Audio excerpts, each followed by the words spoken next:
Hello everyone and welcome back to Tokyo on Fire. Today is October 6, 2016.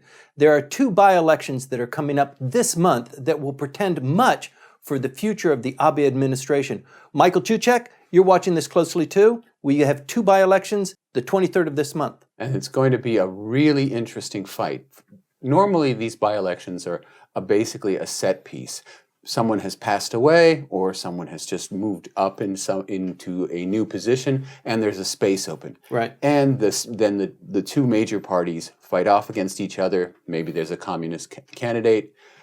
But it's basically just, most of the time, it's just refilling with the same party that seat. Right. But this time around, in the Tokyo 10 election and the Fukuoka 6 elections, in this case, it looks as though we're going to have a real battle. Well, not only that, but the two seats that are vacant are vacated by two remarkable politicians. That's right. They're big-name politicians. In the Tokyo case, it's Governor Koike, who was serving in the Tokyo 10 position. She had to give up her seat in order to run as a candidate. And she won, and she's now the governor of Tokyo, and so her former Tokyo urban seat is available. Right. In Fukuoka, it's a little bit more of a sadder situation. Well, in that case, Hatoyama Kunio, the longtime seat holder there, and also grandson of a prime minister, brother of a prime minister, Hatoyama Yukio, he passed away. And there is an attempt right now by his son to inherit the seat.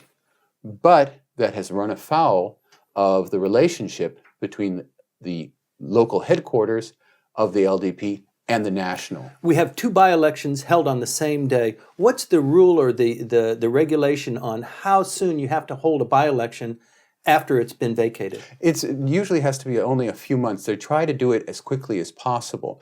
And in this case, they had a national election on July the 10th, but neither of these seats was open at that time. And there is a tendency to try to cluster them together if they can be in any way put together. As it is, we have two vacant seats, and they've decided to have first the declaration of the candidacies, which happens on the 11th, and then the election itself on the 23rd.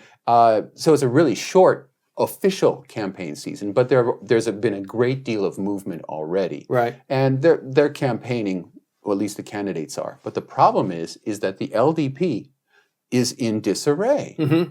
Well, it seems like it's an election where the LDP is kind of pitted against itself rather than being pitted against the main opposition party, The the main Democratic opposition party, despite the fact it has a new, very exciting leader in Renho, is basically where it was at the end of July after losing a few seats in the House of Councilors election. It hasn't suddenly shot up in popularity. And so one would think that it doesn't have momentum going into these two elections. Now, if the LDP could just get its act together and choose a candidate for each one of these seats, they'd be in. It's a shoo-in. It's a shoo-in, Right. But they have blown it in both cases. In the Tokyo case, it has to do with the immense draw of Governor Koike, who it's hard to describe because I don't even believe in it. But when you hear people talking within the political sphere about how important her victory is and how she now represents a new pole in Japanese politics, and that around her there are going to be all kinds of politicians who are going to gather and all kinds of newcomers who are going to gather, and she's going to put together a new party that will challenge, of course, the position of the DP as the main opposition, but also the LDP in many of its strongholds. And you say, wait. Sure. She just got elected governor. What are you talking about? But I love the dynamics there. I mean, there's a lot to be said about the current governor, Koike, on what she's doing with Toyosu and the fish market and that sort of thing. Yeah, but she's hit a home run, but it was, in my opinion, a fluke. She went after that thing with a broad a blunderbuss approach, and she found a couple of them hit. Well, yeah, she found the one thing, and it was with the help of the communists. The communists were the ones who went down into the basement with their cameras. Fish in a barrel, though. But they got the video of the basement, which is supposed to be an empty space filled with water. I don't know if they watch Tokyo on Fire. I hope they do. But they sent their television crew in there only days after we did our special on the fish market. Yeah, we did the special on the fish market, and we said, look, there's not enough there. There's not enough to justify this incredible reaction that is within the people who are actually participants in the market. Right. And we sent the video cameras there, had them do the interviews, and you just couldn't get what's wrong with moving to Toyosu? And it was a few days later that it became very clear what was wrong. It's a huge open wound, and now she's wagging her finger at the bureaucrats, whether currently in office or retired, and saying, we're coming after you. And also her former governors as well. You're going to come in and tell us what you know. Right. Wow. So yeah, it's great television, it's great media, but is that the kernel of a new political party? Well, these by-elections will test that. Right. Because the candidate whom the LDP doesn't want to endorse is an LDP member who is loyal to Koike. That's the dynamic that makes this thing so interesting, because he was one of the people who went for and supported Koike against the wishes or against the demands of the LDP. The orders. If you do this, you will be excommunicated, was the order that came out of Party Central. And he and several other LDP members said, we're going to support Koike. And he now has used this crowbar of her personality and her popularity to get himself to be the candidate, but without any kind of pledge of loyalty to Party Central. Right. That's crazy. Yeah. And the LDP seems powerless in its terms of its hierarchy and in terms of its organization to stop this. In Fukuoka, they've got different factions. Fukuoka's different. It's reminiscent of what we had at the upper house election, wasn't it? Yeah. Okay. In the case of Kanagawa, Suga and Mr. Aso. That's right. In this case, it's not Suga and Aso. It's various parts of the party. Aso's one of them, and because Fukuoka is his territory, and he's very, very, well, let's say territorial about it. And at the same time, the scion of the family, the younger Hatoyama, wants in. He wants to be the candidate, and that's the choice of the major of the national party. But the local branch the branch head wants his son as the candidate, and they eventually have come to the point where neither of them is going to get the LDP's endorsement, and they're going to have to run as independents. Right. And that would seem, in the broad brush, to open up the door for the DP, but the DP itself hasn't lined up all of its ducks, because there's going to be a communist running in the election as well. Which once again kind of reflects back on this third pole, the Koike pole of something else, an alternative to not just the DP, but also the LDP. But the thing is, why do you need this alternative? What is the point of that? Is it simply that you're bored with the political structure as it exists? Or you're just carried around by enthusiasm? It doesn't make real political sense to me. To me, it makes great sense. I think what it tells you is that the voters are sick and tired of the bid rigging, of the collusion, the under the table, deals that are done by the people who have been in office for generations. It's not just one generation or two generations. It's now 3 generations of members of the parliament who are kind of controlling this thing. And I think there's a frustration, and now in current technology and the way that information is basically free, these stories are kind of tumbling out of the internet. But in this case, the internet was the cause of the problem, in that the Tokyo government had put on its website the internal plans of the Toyosu site, and had, instead of the basement space, had it filled up with dirt. Now, I'm not a civil engineer. I don't really see what's the difference is going to be, whether there is a concrete box down there or there is dirt down there. Because as far as I know, capillary action still works. And if there's any poisonous water that comes from the old gas works that were there, it's going to come up through the dirt just as well as bubble up out of under the box. It doesn't make a lot of sense that it's so completely different. Okay, I'm not a civil engineer.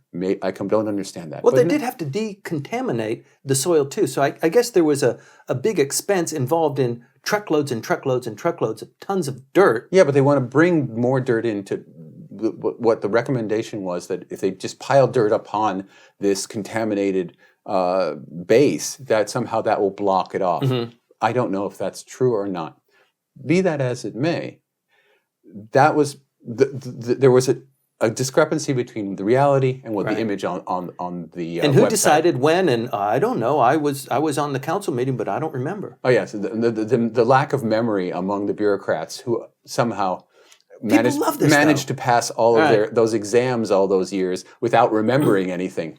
Yeah, it's true. It doesn't look good. She's really beginning to build some momentum, though. I love watching what she's doing. I follow her very closely, and I think she's poised to make a real difference in this town. Yeah, that's true. But is that enough to organize a party? I don't see that. But then again, well, no, it's not. I was thinking maybe it's comparable with Hashimoto Toru, where he came out hard against the feather bedding in Osaka, the people who are being paid to do nothing, the going on against all kinds of, long sets, special interests within Osaka. But his deal is not just that. His deal is Osakan identity, Osaka pride, and having a Kansai center equal to Tokyo. Koike is already in Tokyo. She's not going to be building up a new Tokyo pride. Tokyo is already quite proud. Thank you very much. There's nothing much more that she can add there. So this idea that she can provide reform and bringing out the bureaucrats, it doesn't seem like there's a center there, because you have to have something positive to vote for. In her case, it's just maybe dragging people over the coals. Well, there are other people who are disenfranchised too. Ishiba, for example, the former minister of whom she supported. Exactly, and Mr. Koizumi as well. He's still in the game. Yeah, he's still in the game. He supported Hosokawa when Hosokawa ran for governor. He's been currently working on a side project, which is getting some kind of official recognition for the U.S. servicemen who served and went into the radioactive zone during Fukushima, and who are now saying they have medical consequences of that action. That's what he's doing. And being disregarded by the Japanese government. But I mean, and he does represent a memory of a time when there were real attempts to bring the bureaucrats down to size, and real attempts to, small government, a less expensive government, slimmer, easier to understand. I think there's real potential here, Michael. I think that this third poll, I think you'll see it emerge as potentially the Abe administration goes in for another election. I'm going to be prime minister yet again. We have to change those regulations within the LDP first. That's something perhaps we can talk about.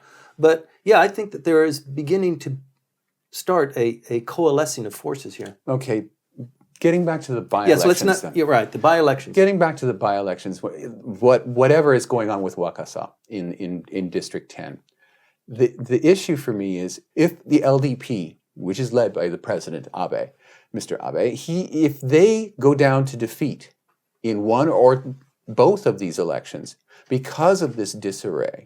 First of all, it'll be a knife through the heart through the elections head, Furuya Kenji Furuya, who is a personal retainer of Mr. Abe.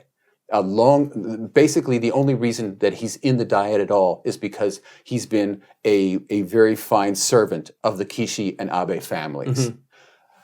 He was appointed with very little personal appeal and very little background to this very important position in the party in this last shuffle. This administration kind of characterizes Yeah, that, well, right? in that case, the appointments of Inada, the appointments of Seko Hiroshige as METI minister, personal gifts to the loyalists. Right. And this was a big one to one of his closest, and not confidants, but really someone who is basically in a sycophantic position to him. Haven't seen that before.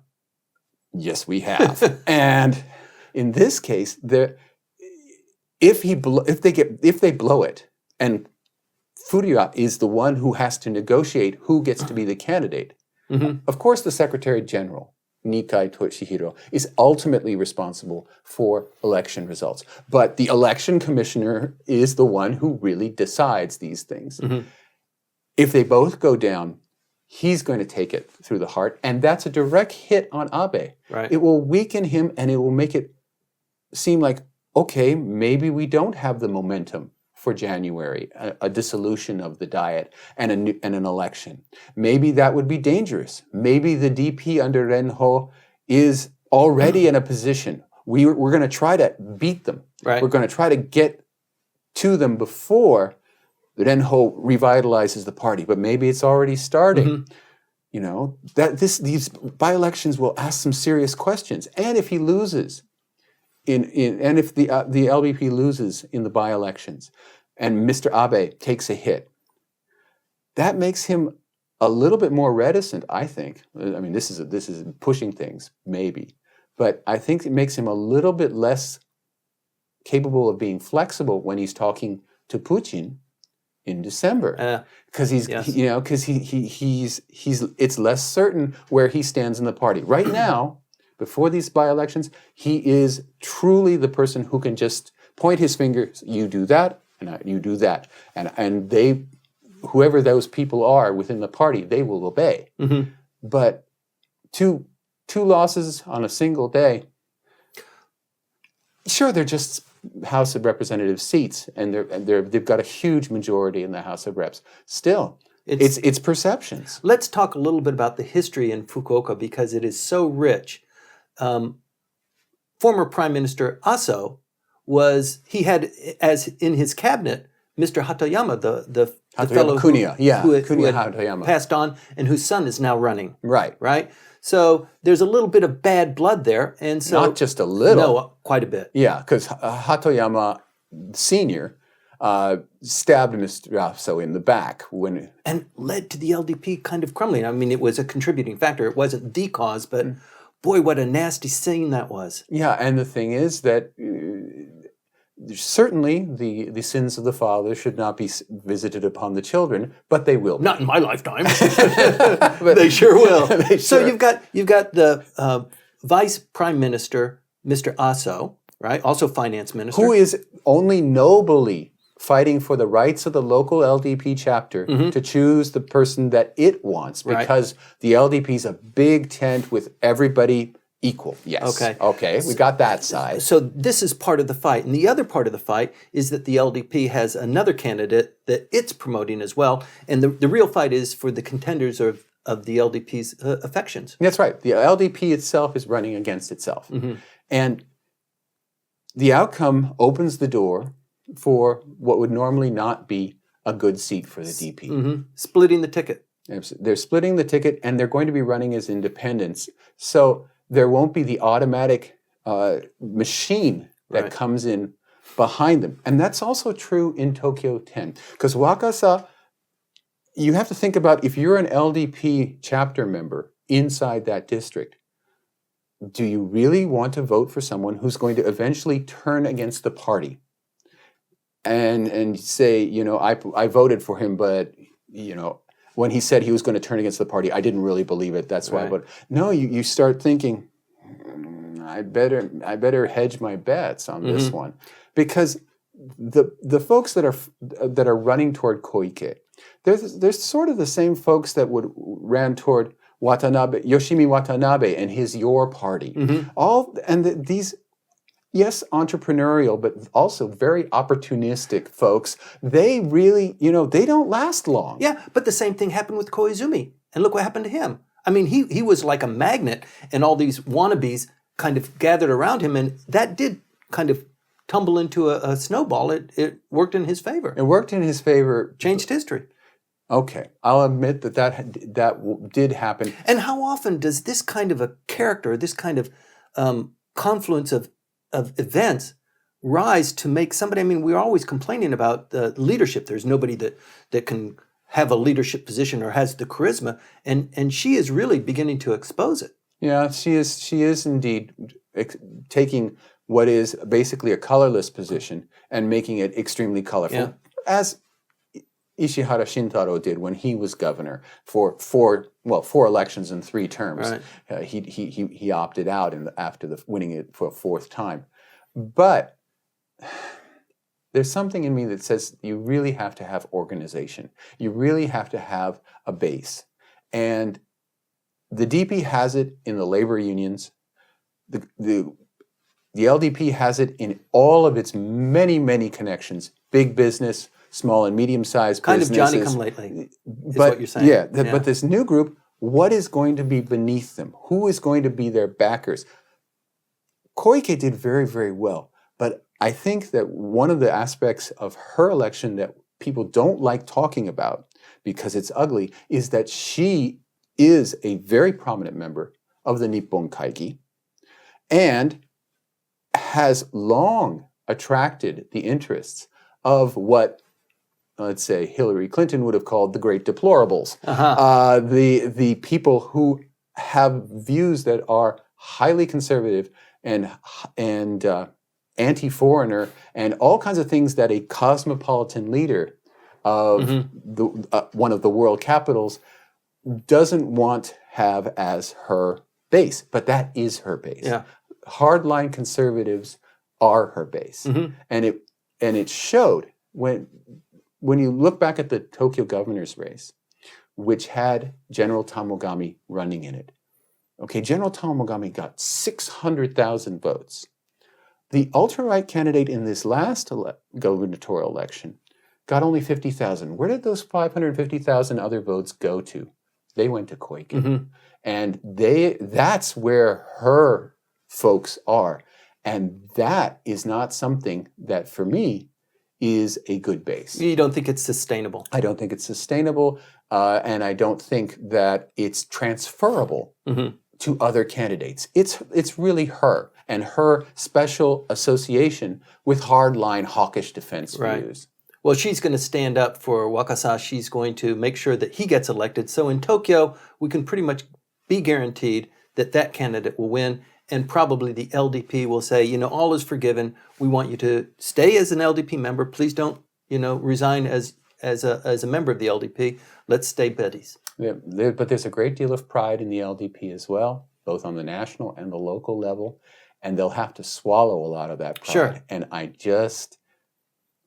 have to bite my lip and say, I'm not sure. Well, he's already said that he would resign from the LDP if a censure went out against him and the other members who voted for supporting Koike in the election. Which is a very strange way to ask for LDP votes. Well, they've been manipulated too. I mean, look what Koike did when she threw her head into the ring. I mean, they were totally off balance, and I think maybe now they're wishing that they had played their cards a little bit differently. Well, they certainly could have played their cards differently. But it's simply that, in that case, again, the Tokyo chapter of the LDP did not support her, not for any,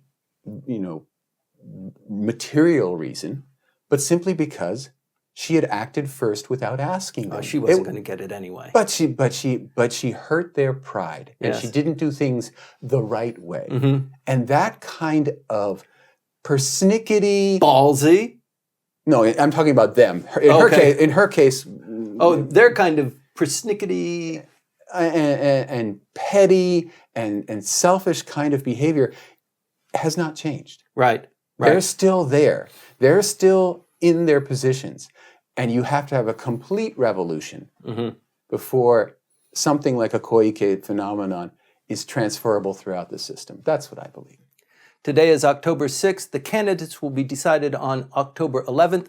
The election will be held on the 23rd. This portends a lot for the Prime Minister and also for how the LDP will shake out in the midterm and for the long term. Please continue to stay tuned. We're going to be watching this and reporting to you as it unfolds.